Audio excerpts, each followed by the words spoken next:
Bonjour à toutes, bonjour à tous. Merci de votre fidélité à la télévision catholique Ecclesia TV. Bienvenue dans cette édition.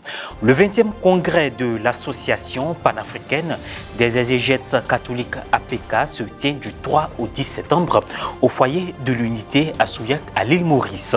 Au centre des discussions, la contribution des biblistes africains à l'écologie. Comment l'Église peut-elle changer la cause environnementale? Quelles mesures s'imposent à Maurice? Le point des conférences du lundi 5 septembre dans un instant. Samedi 3 septembre dernier a eu lieu la cérémonie de consécration de l'église paroissiale Saint-Pierre de Goudouko dans le département de Lakota. L'événement qui a été rehaussé par la participation de son Excellence, Monseigneur Joseph Aké, archevêque de Gagnoua, n'a laissé aucun paroissien et convive indifférent. Le 20e congrès de l'APK, Association panafricaine des exégètes catholiques, se tient du 3 au 10 septembre à l'île Maurice, au foyer de l'unité à Souillac. Le lundi 5 septembre dernier, une série de conférences a été animée par des panélistes autour du thème central Bible et écologie. Envoyé spécial, Charlène Quadio, commentaire Mourel Poti.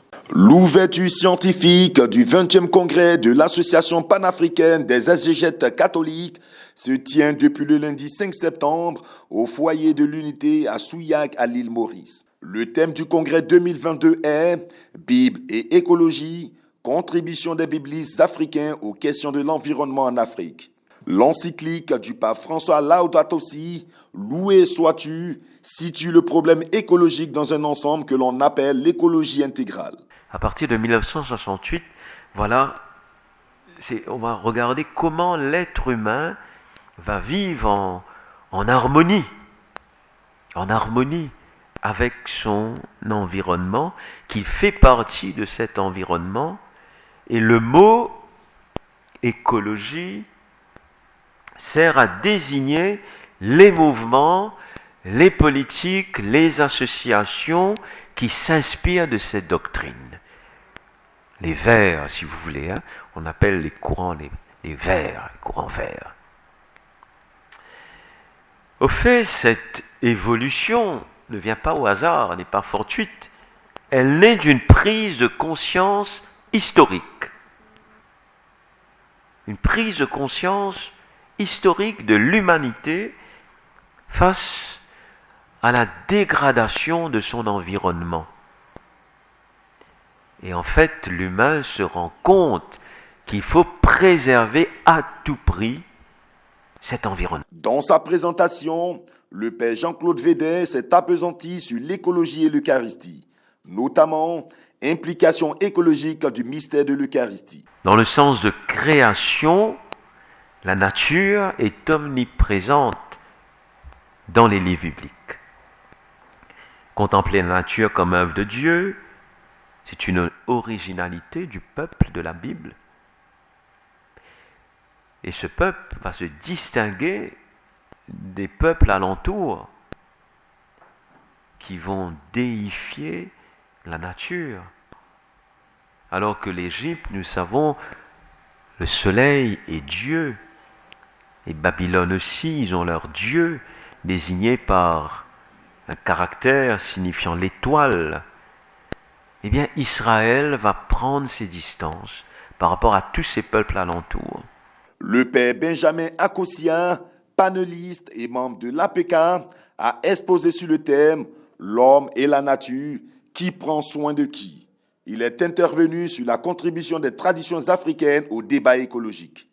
Où le frère est mort, et un territoire du fils, le territoire d'arrivée où le fils est mort. Le troisième élément que j'analyse, c'est le fleuve. Le registre du fleuve relie le fils et l'hippopotame. La nature semble méchante, mais elle sait prendre soin de ceux qui acceptent d'être ses hôtes malgré tout. Le secret pour vivre dans la nature hostile, ce n'est pas de l'affronter, mais plutôt de lui demander l'hospitalité. La conversion prêchée par le missionnaire comme renoncement aux traditions africaines et poursuivie par les pasteurs africains eux-mêmes comme chasse aux démons constitue un arrachement à la nature. Mais la résilience de l'Afrique est perceptible. Les lieux de la perception de la résilience africaine sont capillaires. Avec l'inculturation, c'est la nature que l'Afrique introduit dans les débats théologiques. L'une des 5 conférences de la journée a porté sur production et rapport à la terre, réflexion sur le double défi écologique et économique en Afrique. Le Genèse réconcilie en quelque sorte le besoin de production pour des besoins de subsistance et la responsabilité de sauvegarder cette terre nourricière. Le jardin est fait pour l'homme et l'homme pour le jardin. S'il n'était pas pour l'homme, le jardin n'aurait pas existé. Ce congrès accueille 50 participants d'Afrique, de l'Europe, de l'océan Indien et l'île Maurice avec au programme des conférences sur 5 jours et des rencontres. La cérémonie de clôture du 20e congrès de l'Association panafricaine des exégètes catholiques aura lieu le 10 septembre. L'Association panafricaine des exégètes catholiques, APK, tient tous les 2 ans son congrès dans un pays en Afrique. À chaque congrès, l'association prend un thème phare pour la vie de l'Église. Il y a eu dans le passé la famille, la culture et la foi, la femme dans l'Église. Le samedi 3 septembre dernier, son Excellence Monseigneur Joseph Yapo Ake, archevêque de Gagnoa, s'est rendu dans le village de Goudouko, dans le secteur pastoral de la Côte, où il a procédé à la consécration de la nouvelle église paroissiale Saint-Pierre du dit village.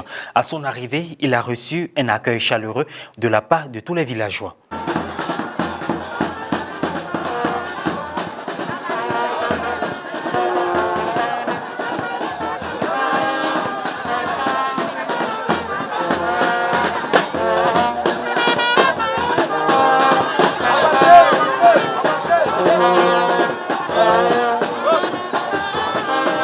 La cérémonie de consécration s'est déroulée dans une joie exprimée par des pas de danse des paroissiens esquissés au son des chants de la chorale.